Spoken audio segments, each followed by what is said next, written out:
नमः संस्कृत। आज हम देखेंगे वर्ण संयोजन और वर्ण वियोजन दोनों क्या हैं। कहते हैं कि सबसे पहले ये जानना जरूरी है कि ये है क्या। कहते हैं स्वर के दो रूप होते हैं, एक मात्रा रूप और एक मूल रूप। जब व्यंजन वर्ण से स्वर मिलते हैं तब उनके क्या होते हैं, मात्रा रूप लिखे जाते हैं। जब व्यंजन वर्ण से स्वर मिलते हैं, जैसे व्यंजन वर्ण क है, इसमें स्वर मिल गया आ तो का हो गया।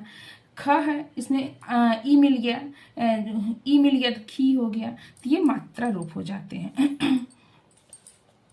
किंतु अ और ऋ का मात्रा रूप में प्रयोग नहीं होता है। अ ज्यों का त्यों व्यंजन वर्णों में रहता है और ऋ का स्वतंत्र रूप से प्रयुक्त होता है।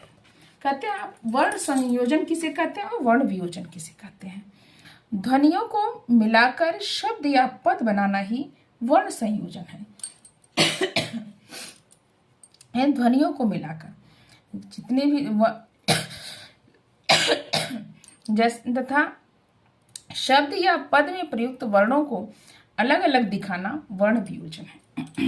कहते हैं कि जो ध्वनियां होती हैं, जो वर्ण होते हैं, उनको एक शब्द के रूप में जब हम रखते हैं, जैसे कमल हो गया या किताब हो गया, तो ये सब क्या है, ये वर्ण संयोजन है। लेकिन अब हम इसका अलग अलग रूप दिखाएंगे।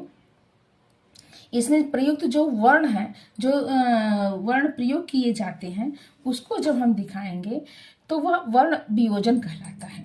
जैसे आहा, अब आहा में वर्ण वियोजन क्या करेंगे हम, अ फिर ह को हलंत कर देंगे, फिर आ, क्योंकि इसमें आ स्वर जुड़ा हुआ है तो इसलिए ह हलंत रहेगा, आधा माना जाएगा इसको। जब आ इसमें जुड़ेगा तब यह पूरा होगा। तो यह वर्ण वियोजन अ ह आ हो गया। अब इसको हम संयोग कर देंगे तीनों वर्णों का। जब तीनों वर्णों को जोड़ देंगे तो क्या बन जाएगा, आहा। तो इसे हम वर्ण संयोजन कहते हैं।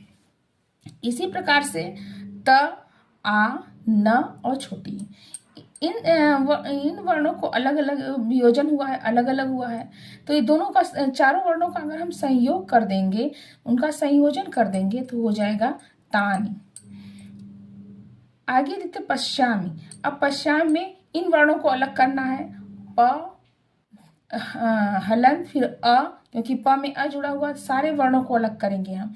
फिर तालव्य श, क्योंकि तालव्य श आधा है, फिर आ, म और ई, तो बन गया ये पश्चामी।